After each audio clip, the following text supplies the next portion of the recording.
Don't let rampant politics and clusterfuckery ruin all your projects and your sanity. Smooth ugly penny lines and make it all make sense. Get experience by osmosis here on Corporate Underpants. There it is, the song that always cracks me up. I'm that person laughing at their own jokes. Hello, everybody. Welcome to Corporate Underpants. This is episode 11. Oh my God, can you believe it? It is 10 a.m. on Thursday, May 15th, 2025, here in Seattle on a beautiful, hazy spring day. And I'm Tamara Adlin, your host. This is my baby, Corporate Underpants, and we are here to talk about the real issues that tend to get in the way of releasing great products or new systems or things that make sense. And that is top of mind this week. If you follow me on LinkedIn or get my Corporate Underpants newsletter, you will have seen that I am on a rant, which happens on a regular basis, at least once a quarter, because things are too freaking hard to use. All of us are online arguing about how AI is going to take over our jobs. And meanwhile, I couldn't use a coupon at Starbucks. And I also was that person standing in the self-checkout for 5 minutes until the nice lady had to come help me use one of those scan coupons that then had to open an web-based browser for Fred Meyer, which then then I had to separately open my app. And when I opened my app, I had to log in. And when I had to log in, the coupon wasn't there.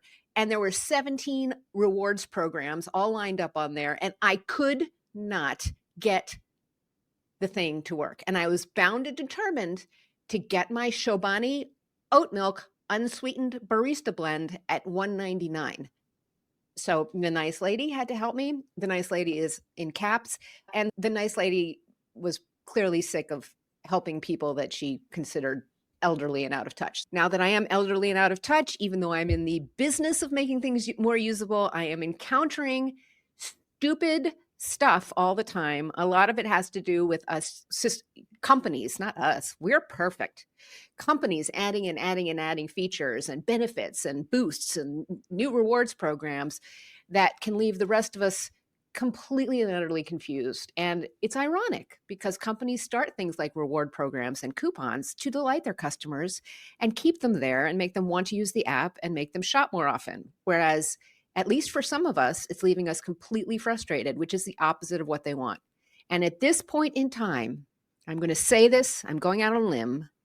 It should be insanely easy to use an online coupon. I'm just going to say it. There, I said it. You can let me have it if you want to. I said it. So that's what's top of mind today while we're all out there trying to redefine what we do. And of course, we're in a panic because of AI. And listen, AI is never going to solve the problem that people keep fucking things up and making things more complicated. And we haven't yet nailed user experience. And if we haven't yet nailed it, then the examples aren't there. And if the examples aren't there, then AI can't reuse them as a data set. Yes, we're in a panic now, but people managing people is still going to be a problem anytime anybody tries to create something. It's actually an optimistic stance that things are still fucked up. Okay, on that note, I have a really great guest today, a guest, an officer and a gentleman. This is someone I've known for many years. In fact, I have no idea how I met them. This is Andy Fitzgerald, and I'm going to tell you who Andy is. Andy is an independent information architect and content strategy consultant. He works with mission-driven organizations to craft information design solutions that communicate complexity clearly. I love that. It's very hard to say. It's even harder to do. Align business and user goals. You know how I love that. And scale effectively over time. So he likes nice companies that are trying to get bigger and make more sense. We all love that. Over the last decade and a half, Andy has completed and delivered work for a wide variety of clients, from 3-person startups to big departmental units of the World Health Organization, which we hope still exists. And prior to forming his own practice 9 years ago, Andy held design and director positions with Frog and Deloitte. And Andy Fitzgerald, welcome. Welcome to the stage. How are you? Thank you, Tamara. I'm good. Good. I have also not heard your theme song, and it is hilarious. I know. It's bouncy. It is bouncy. So, Andy, you are also the proud new father of 2 ragdoll kittens. Yes. Names? Poppy and Ella And Ella. Fitzgerald. When we were prepping, you did a very good impression of one of your cats, which is leaning against the banister. Will you Yes. do that? She's now curled up into a little ball, a little adorable ball of potential energy and mayhem that will unleash itself perhaps later this afternoon, perhaps in 10 minutes. We'll find out. Prior to that, she was leaned up against a railing. There's See, I thought that was really good, where one of their lips like, Yeah. how is that possibly comfortable kind of thing? Kittens. Do you remember how we met? Because I don't. I want to say that Mark introduced us. Yeah. Mark Weeman, who hopefully is here today listening to us before he gets his knee chopped up into little pieces and reassembled tomorrow. Weird hobbies. I'm not judging. Mark, you do you. Andy and I have worked on projects together. We have become friends. We get together regularly with other senior UX people and gripe about it in a, I guess, bi-monthly or something taco night called the Gentle Persons of UX. And design. UX research and design. UX research and design. So that brings me to, I did a bio for you, but what the hell do you do? And that brings the question that we very briefly touched on just in our prep is, how does anybody do anymore? And how do you define it? How do we tell stories how do we tell stories about what we do and how we create value when the ground is shifting underneath all of us so quickly? And those of us, I have some colleagues that were affected by Microsoft's latest round of layoffs, and I'm sure you do too. And it's even more confusing when you also don't have a job and you're trying to explain yourself, essentially, which feels at the same time like a kind of a slap in the face and also like an opportunity, because the only way to deal with what's going on right now is to consider these opportunities to redefine and reassert ourselves and how we think about that. I think this started this great need for reinvention before the tech apocalypse, before Jobmageddon even happened. I was working with startups in the blockchain space, which was my first big mistake, and was shocked that since the early 2000s, it's felt like a progression to me where people had absorbed the need for early stage thinking and clarification and UX and information design. And then suddenly I was working with startups in this new space where they were like, no, we don't have time for that, which was the first shock to me. And that was like in 2018. And I think it's been getting worse. The opportunity has been getting stronger ever since then. Yeah.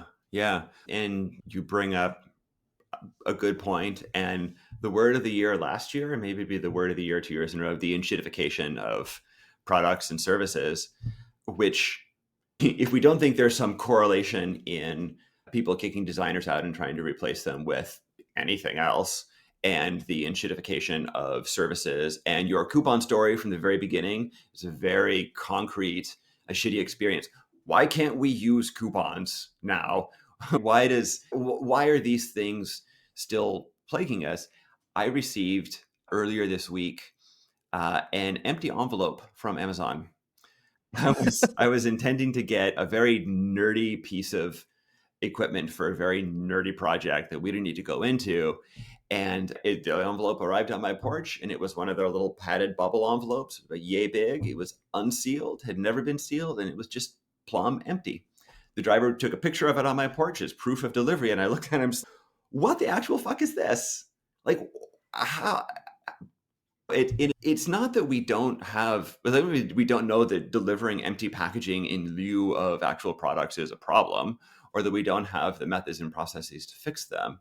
It's the lack of will, perhaps, or I don't know. We could probably spend a lot of time trying to diagnose that. But before we do, I want to touch on the other thing that, as you were talking about the realignment of where we sit in the world, I really appreciate about a month ago, Jared Spool penned an article about UX design and how the probably decade-long movement of UX design, inviting everyone to the table, saying everyone's a designer, we're all going to co-design, and being really tactical, has undercut UX design and design in general's ability to to do the deep thinking, to engage with the kinds of problems that infuriate people like me and getting an empty package, or you with a stupid coupon, or all the million little tiny privilege. Don't get me wrong. Like, these are in terms of the world, these are not,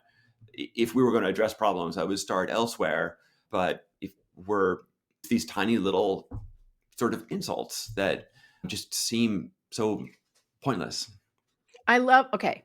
Tiny little insults is a really interesting way to put it. And Jared Spool's article about inviting everybody to the table, all of this sort of wraps up with my thinking on personas and alignment. And the way that it does is, let's just call it the double diamond of design, right? And there's lots of other ways to do it. There's waterfall or whatever you want to call it. But let's just call it double diamond, no matter what it is. So Spool was saying, like, we're inviting everybody in to be on the designer projects, designer tasks related to the double diamond. And as you said, we know how to we know how to create products that work. And yet what I'm experiencing is the insult of seeing a QR code on a shelf and not being able to use it in a way that makes me feel inept. And if we really look at where that comes from, it has nothing to do with the double diamond. It has to do with external pressures, usually from above, business-related pressures, that we don't get the time to design things right, or design isn't seen as necessary, or whatever. It actually has nothing to do with this place where we're focused on, where the light is brightest for us, where we're all arguing among ourselves about what we should be called and what's the difference between information architecture and taxonomy and all of this stuff. We're like arguing where the light is brightest for us. Yeah. And meanwhile, what's really impacting our projects is not in that lit up space. It's not where we're focused. Yeah. Yeah. That's a great visualization. And this reminds me of, I was recently 2 weeks ago at the Information Architecture Conference in Philadelphia, and the talks there and the conversations that I had with all of these brilliant minds assembled in one place over the course of the 4 days that I was out there have really just been churning in my mind ever since then. And some of the themes that came out that you dropped in the description of this are very much in the vein of this conversation and this problem. And one of them is this idea of story, that we need to frame the stories that we tell in a way that resonates with people, and that has to resonate with their values and what their needs are. And that as practitioners, as people who sometimes have very specific things that we do really well, or very technical things, it's more fun for us to focus on the details of that practice, when for other people, all of that stuff it's not even over their head, it's just beside them. They don't care. There are things that you and I just don't care about, and not because they're not important to someone else, but we just have no way to connect them to the things that are important in our lives. So that story piece, I think, and the story of everyone's a designer, to come back to that, because I remember very much living that in design workshops at Deloitte and at Frog. Let's bring everyone in and we'll co-design the thing together. And while bringing people along in the process has a lot of value, and in some instances is a really important tool, it also tells a particular story. And once we have planted that story flag, or those story flags, they become hard to walk back on. In one talk by a friend and colleague of mine, Aaron Leonard, who's a taxonomist at Nike, he talked about the danger of hiding the complexity of taxonomy, or of a knowledge management or knowledge representation system, and that we ideally want to simplify things enough that the people with whom we're discussing them or working on them understand and can have enough of a handhold to care about them. But if we simplify them too much, it looks simplistic, and it looks like we're not actually doing anything, or it looks like the model is too simple to work. So there's a balance of how do we show the complexity we do, not to of what we're doing, not to show off or not to alienate people or not to close the door on people who may be interested but don't have as much experience, but to make sure that value is felt and understood by an organization. And that story, I think, is back to this original question of how do we define ourselves and how do we talk about what we do, is one that, along with all the other challenges, I'm certainly feel like I'm negotiating.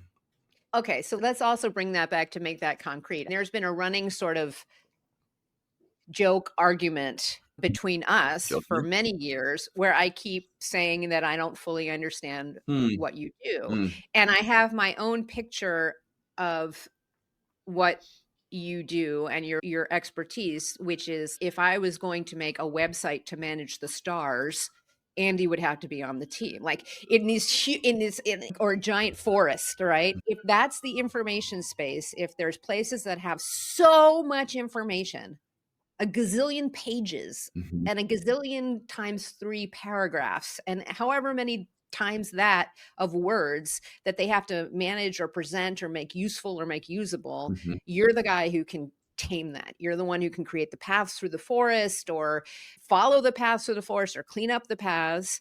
And I know that I won't ever fully understand technically what you do in these deep taxonomies and making sense of huge amounts of content and pageless UIs and all of that.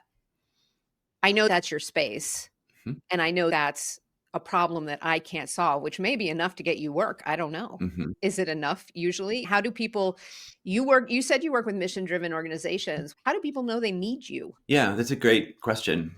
And historically, for the last 10 years that I've been an independent consultant, they know they need me through my network, really. The work that I do is through introductions of the people that I connect with. And that is an indicator, I think, that I'm not telling that story clearly. And it's like the your job's a motorcycle and like the telling the story of the job is a little sidecar on the side, but you can't leave that passenger behind. You have to make sure and bring that person with you and make sure that they're attended to and dump them off bridges or anything. That's a weird metaphor. We'll see how far it goes. Note to self, Note to don't self. ride a Sidecar motorcycle with metaphor. Andy. Yeah. I think there's a gap there. The framing of, so one of the ways that I explain what I do as an information architect is that I help organizations make complex information systems easy to understand and pleasant to use. And that I sat down and purposely spent some time. How do I explain this? Years ago, and I've said it the exact same way for years since. And I think that the explanation resonates in that we all know what a hard to use system is. We all know what a system that works, but we hate to use is.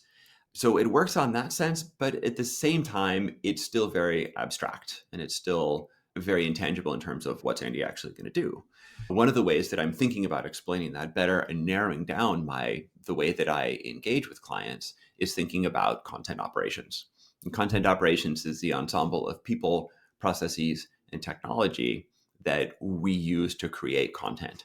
And content operations sits inside of, if that's a 3-Venn diagram, it sits inside a larger circle that are business goals.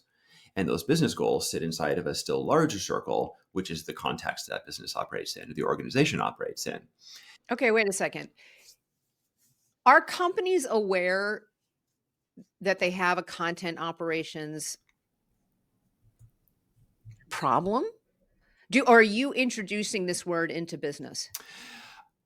In some cases, I am. And the content operations is a process that I learned about I would say my chief teacher in that has been Colleen Jones, who has a very brilliant book called The Content Advantage.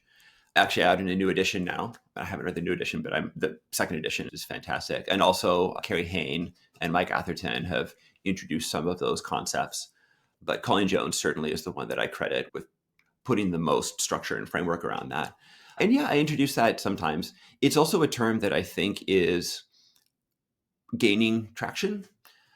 One of the tools that I work with most often with clients is a tool called Sanity. It's a technology tool for managing content. And they have recently shifted the way that they talk about themselves, not as a content management system, but as a content operating system.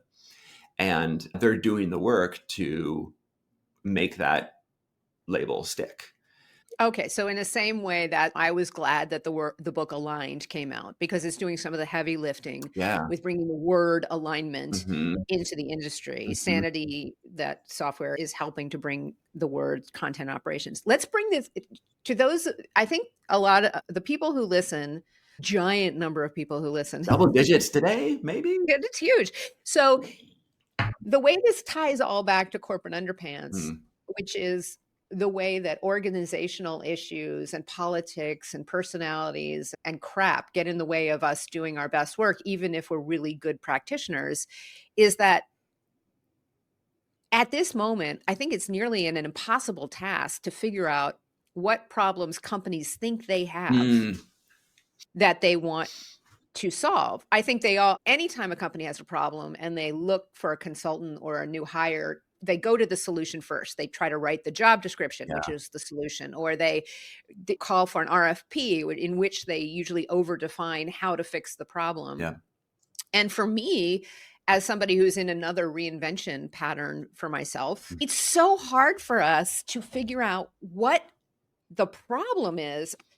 And right now, any problem that any company has, they're like, oh, AI will solve it. So I'm not going to hire anybody. Yeah. Yeah. So in terms of content operations, you asked a minute ago, and then I'm going to come back to this. How do we tell those stories? This is back to storytelling. In terms of content operations, I've been thinking about how to frame this.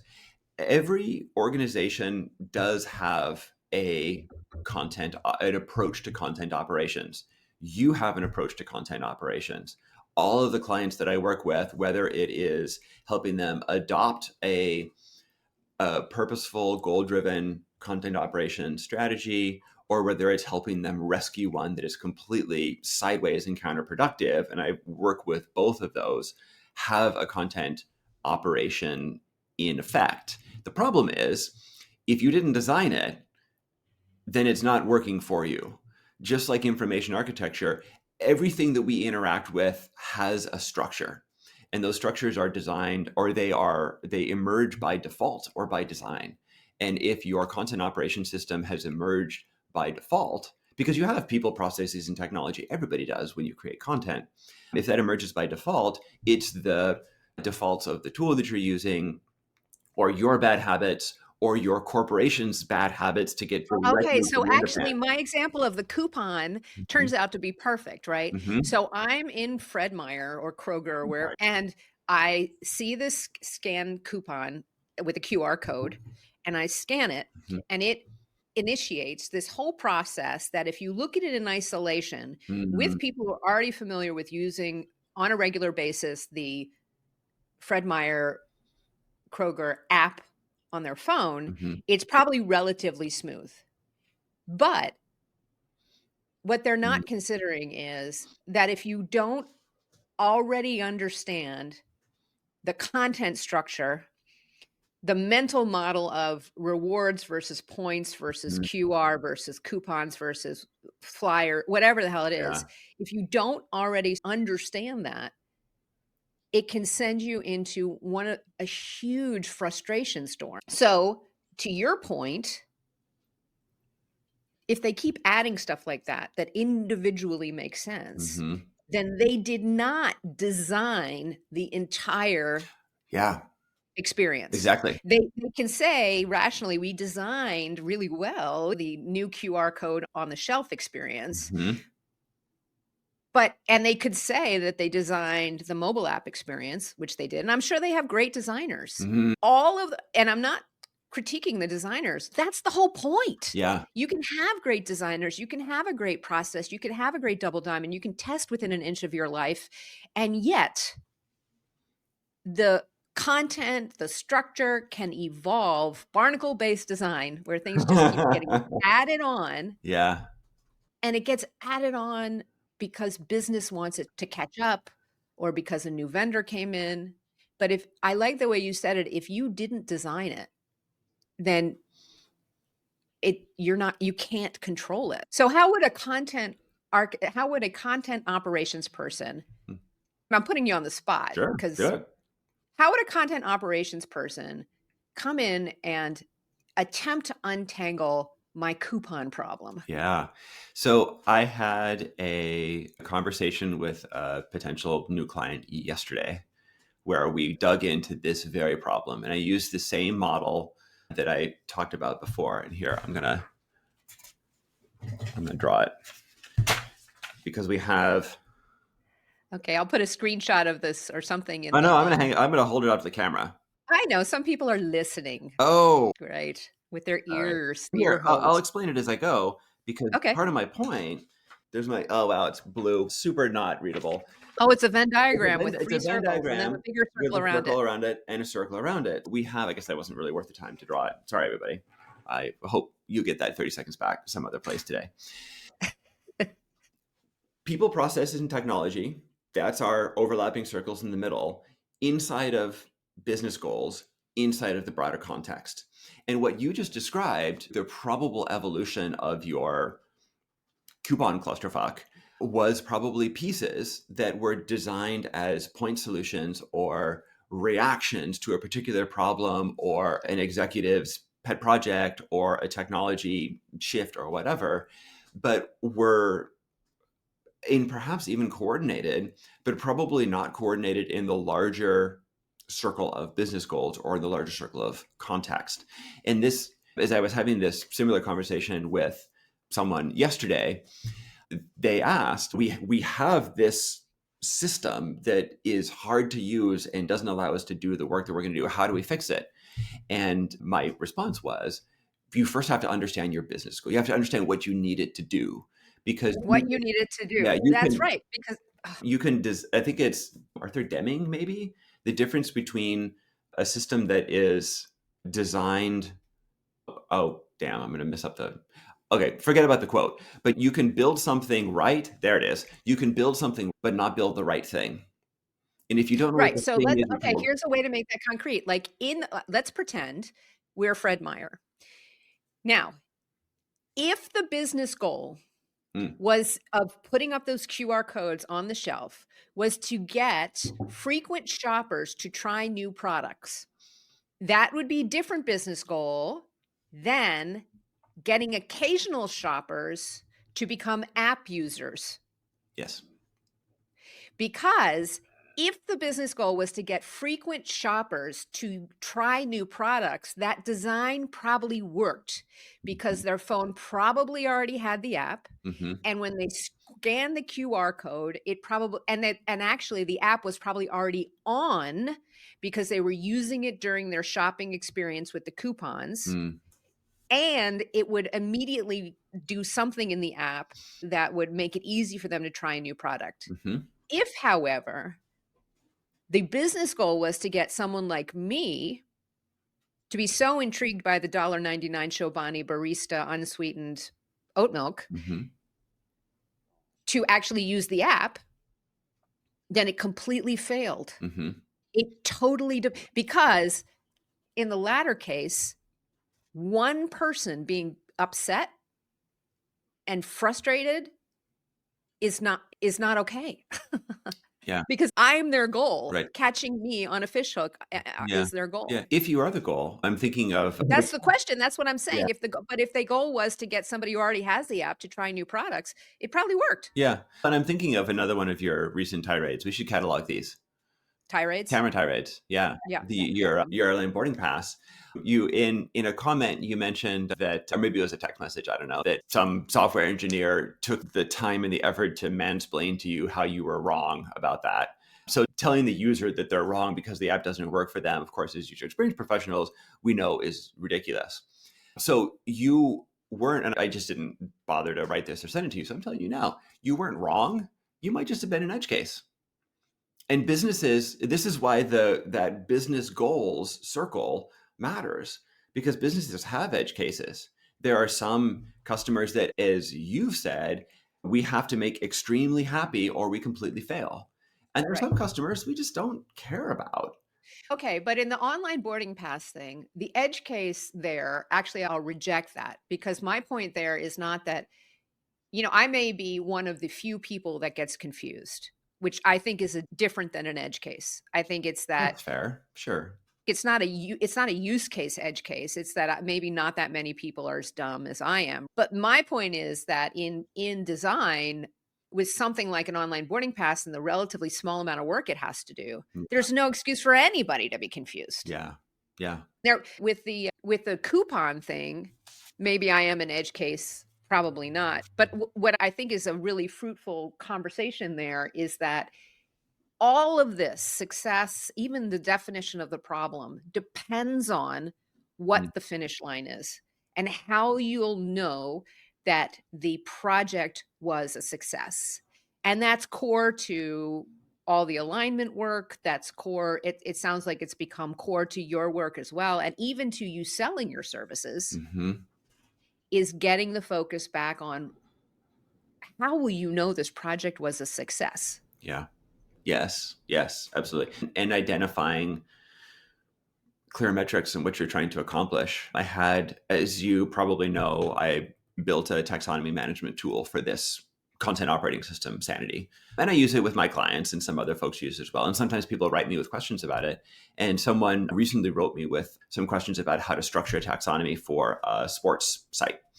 And I wrote back and gave some pointers about these are the things that you should consider. And the first of them is, what do you need the taxonomy to accomplish? Yeah. And then this person wrote back and they said, okay, I've got these structures. Does this look right?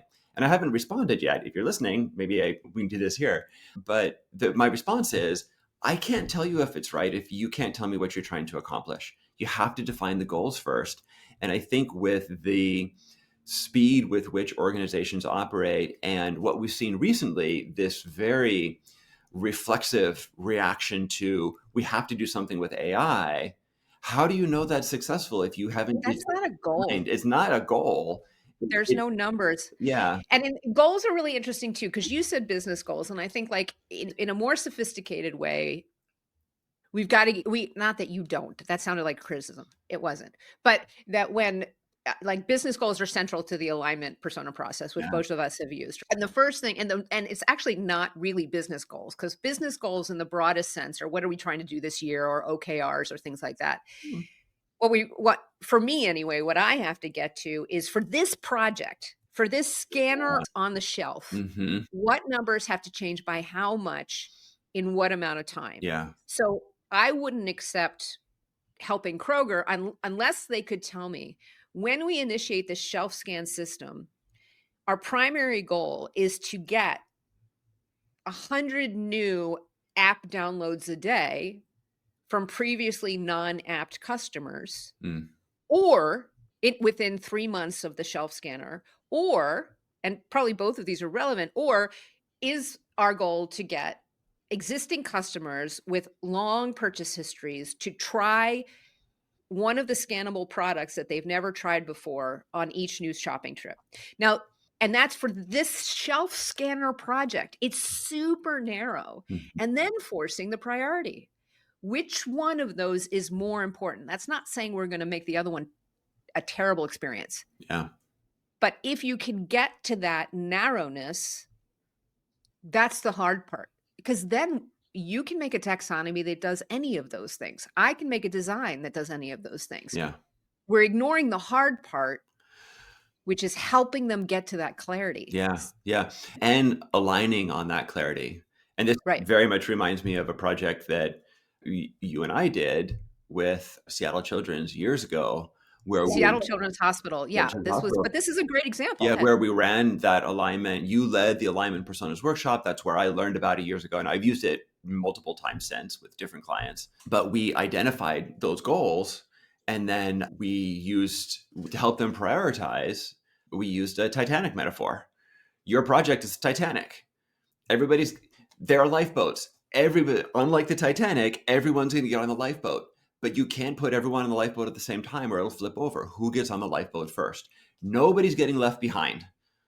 But who gets on first was a way, actually, to come back to a thread, it was a way to tell a story that it gave them a hook into what we were trying to accomplish. It gave them a way to conceptualize and put a frame, even though it was a whimsical. Is it too soon to be whimsical about the Titanic? I don't know. Let's hope not. It's as if the old website was going to the old website was going to sync and a new website was going to appear. And who do you have to Sure. get on Yeah.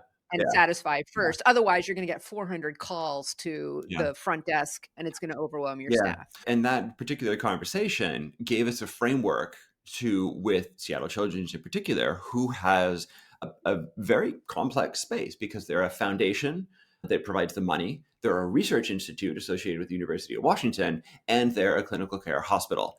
And the project that we were doing was their website navigation and homepage. And we needed all of those interests represented. And of course, every one of Because those if you interests. asked any one of those whether a taxonomy worked, their answers would be different because they want their stuff front and center. Sure. And they're each of the representatives of those organizations knows that what they do is important. But we were able to have a conversation by framing it that way to say, okay, are your donors going to get in the lifeboat if the children aren't already there? No. So Yeah. when you prioritize something, are your doctors going to get on board for your research institute? Are your researchers going to get on board if the clinical care isn't there that's part of the organization? No. So What it we was a did. way to Yeah. it was a way to have that conversation. In it broke down the what was complicated about what we were trying to help them prioritize, but without removing the complexity of their organization. So we simplified it. I'm sorry, we didn't simplify it, we clarified it. We clarified So it. I like that And we difference. Yeah. and we broke down the old language because Yeah. it wasn't just donors and doctors and parents. We broke down to the wants and needs. The personas we created were around wants and needs. And Mhm. wants and needs tend to straddle old language like donors and parents. Like both of them would want to know what's the latest research study that's had some success. Yeah. And they wouldn't necessarily go to different places and to find that on a website. Mhm. And I think we had 15 people in that workshop. Ridiculous number of stakeholders. And they were like high level stakeholders too. All of them. It was And great. it was like, even the introductions, I was terrified to do just because it was like, how long is this going to take with how much posturing? They're all great people. Yeah. So I'm Fantastic group. generalizing. But we did it. We slowed down. We backed up to stuff that any group says they already have, which is clear goals. None of them do. And then we did this persona workshop where together collaboratively, we came up with these alignment personas that you could say they weren't based on data, except that would be to say that there was no data in the heads of any of the people in the room. Yeah. And I think the story you tell about that project is such a powerful one for the process, which is that you said 4 months later, you came back in to show designs to those 15 people. Yep. Why don't you tell that? Yeah. So a few months later, I had page level wireframes of the information hierarchy of their homepage and their navigation. And every decision, and I worked with my primary contact there who was very involved. And this was a conversation, a lot of back and forth beforehand to make sure that we got it right. Every decision in where information was placed on their homepage and what kind of information hierarchy it had or importance it had, might be how they think about it, was tied back to those priorities and was tied back to the research that we had done with their users and with their other stakeholders and with information about what's on their site and what they're trying to accomplish in their business goals. But we could tie each one of those decisions back so that we didn't have any of this, but if someone said, no, this is unacceptable, my thing has to be higher, then it's no longer an argument or a power grab or whoever the loudest person in the room is or the highest ranking person in the room is. We can just walk it back to the conversation and say, oh, okay, so what did we not uncover before that we now need to cover, we now need to bring into this conversation? What of the rationale and the research and the principles we developed for how this particular design comes together was wrong? Because we should always reserve the right to be wrong. And have the goals changed, which they're allowed to do it. They're the client. Yeah. Yep. Yeah. But then it changes it from an argument between two like knights on horseback jousting at each other based on their titles into a common enemy who is like, what does the king want? Or I don't know. I lost it with the medieval, but it's not about then who is the smartest or most powerful in the room. It's more about are these numbers really the most critical to our business? Can we all agree on that? Hmm. And if we can, then does that change the answer to this argument? Hmm.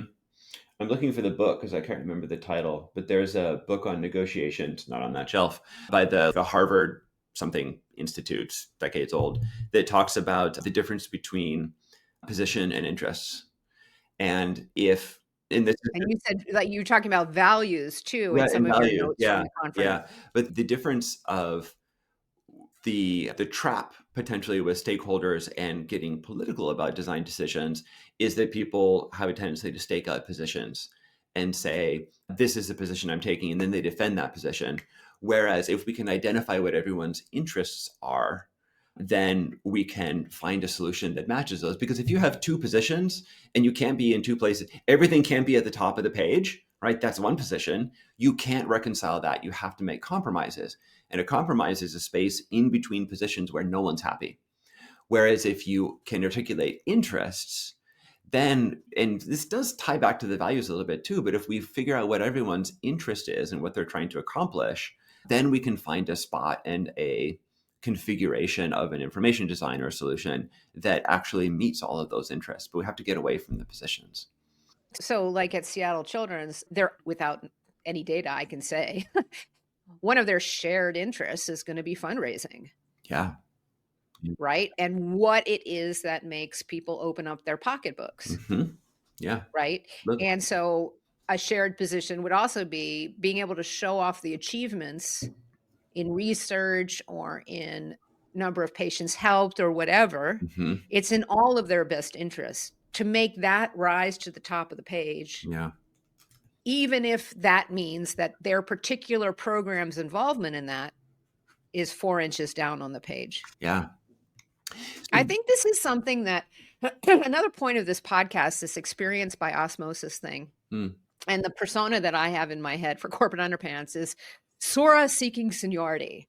This is somebody who has been doing something in one of our fields, and perhaps you can talk to this for there's information architects, there's little baby fledgling information architects, and there's medium-sized, awkward-looking information architects. I'm thinking birds now, right? And then there's fully mature swans like you.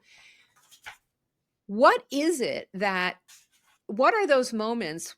For me, it's like realizing that you can't stay out of politics. If you want to be great at your job, you can't stay out of politics because politics is having all of the stuff that we've been talking about can be summarized as politics. It's not, it's more than that. It's positions, it's values, it's business goals, it's all of those things. And as somebody you are a super academic brain. You read everything, you process everything. You're like the ultra student. But you had to practice. You had to get your point across. You had to start dealing with these dum-dums. Do you remember that kind of moment? Yeah, and I was looking for It feels like they're dum-dums when you first notice it. It feels like everybody else. Yeah, that's true. And what I was looking through is the notes I was taking at the conference. One of the other things that came up was this. There was a strong theme throughout the whole conference of friction. Of slowing things down, and what we just described with the Seattle Children's Project, and even with the silly analogies we use, my motorcycle analogy that crashed earlier, or our Titanic analogy, like all of those things introduce a little bit of friction into the conversation by introducing a new element and getting people to slow down. And instead of jumping right to a solution, to work through a story. It turns out that if we frame those correctly, they're fun because stories are fun. That's why we use them. We think in stories. They hold lessons for us. So that idea of slowing things down in the thread of what we've been talking about, I think is important. To your point about people absorbing through osmosis, there was another quote that I was looking for to give credit to the speaker who brought it up, but it's from Sean. I forget Sean's first name. But the idea that we know more than we can write down. Donald Sean. I see it in your notes. Yeah, thank you. Donald Sean, that we know more than we can write down and we know more than we can articulate. And that, I think, is something that comes with experience.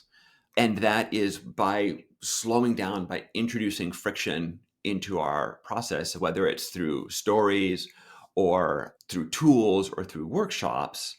I think we give ourselves the space to help to bring other people into that zone of the things that I know, but I can't explain. And it's not that I can't explain them because I don't want to or because I'm inarticulate but it's because they are the connections between all the little pieces of knowledge and all of the things that we've read and experienced that you might call intuition. And it's that friction that we introduce that creates a space for that to happen. I think it's also the grand irony here is that as you get more advanced in any field, I think people who become most successful at doing the work are the ones that are brave enough to bring things back to basics. Yeah. Which is why I continue to rant about things. And it's also like why especially with respect to the idea of friction, one of the things I recommend to everybody is if you're having trouble with a project, stop and create a glossary. Yeah. And that's a friction way because what you can do is my story is that I was working with two founders who were doing this blockchain project to do these rails for online banking transactions, whatever. And we were working for these guys were used to working with each other. They're both brilliant and we're sure that they were onto something. After 2 days of full-on conversations, we realized they were defining the word institutional differently. Yeah.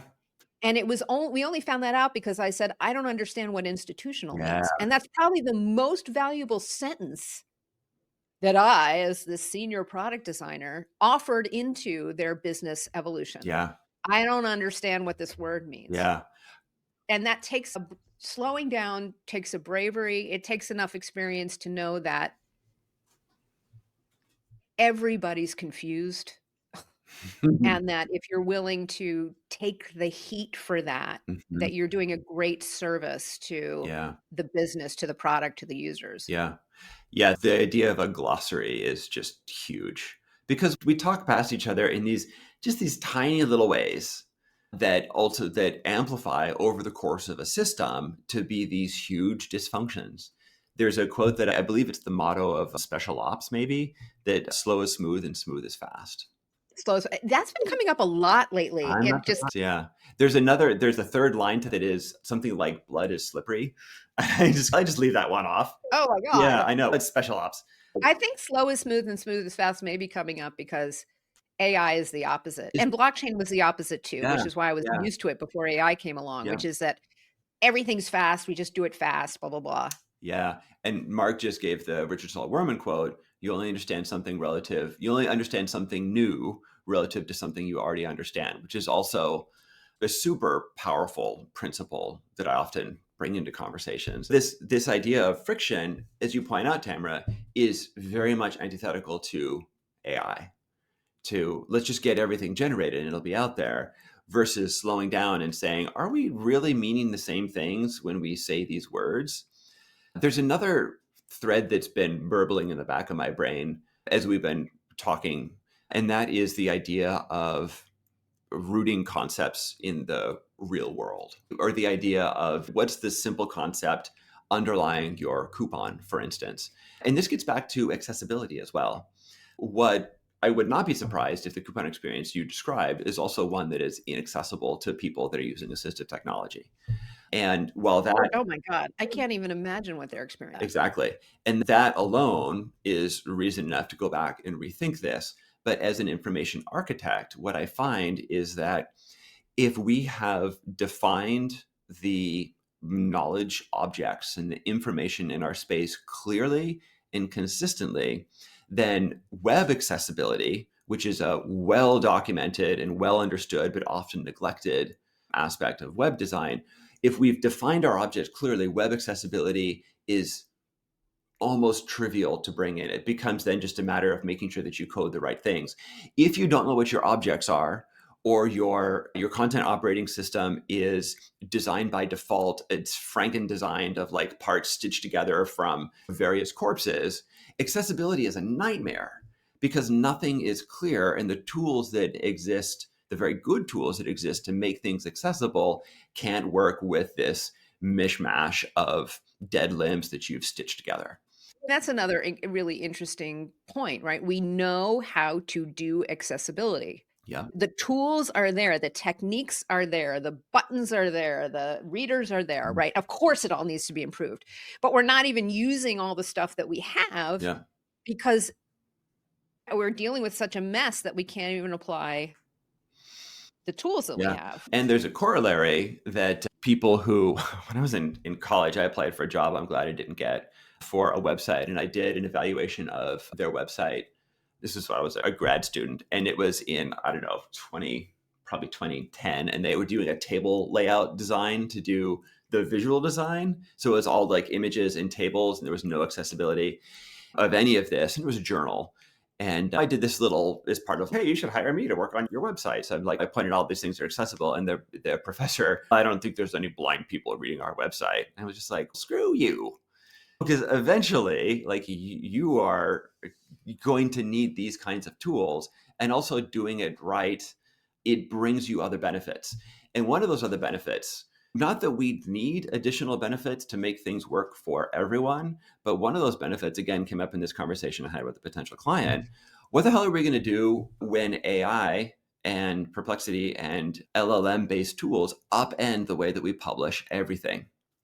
If you have a information design that is based on how knowledge objects operate against your business goals and the context in which your business operates, then building an accessible product, there's a clear path to that.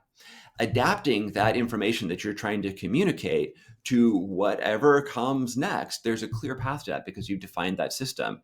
If you bring your Franken website to that system, you're not going to be able to control your message. You're not going to be able to update your message. You will have a hard time establishing trust, and you'll have a hard time communicating with the audiences that are now saying, why would I go to your website when I can just ask this tool that's already on my phone what your opening hours are, or what the cost of your product is, or how much the tuition is to go to your school? It's the next pageless website kind of It, problem. it's the next page's website kind of problem. And if you've convinced yourself that your goal is publishing pages, and you're not a clickbait website that the only goal is to publish pages, and those shouldn't exist anyway. But if your goal is to communicate information about your products or your services or the cause you're trying to support, your goal isn't to publish pages.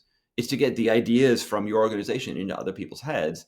And as Karen McGrain writes in Content Strategy for Mobile very brilliantly, you don't decide what device your users use to access your content. They do. And this applies for LLMs as well. All right. So in the last few minutes Rant here, closed. you're someone who keeps track of all of the bleeding edge thinking and academic level thinking and complex thinking around complexity. For the people who are hopefully still have their jobs and information architecture, content structure are part of their jobs, Mm-hmm. what do you think they should? Is there any?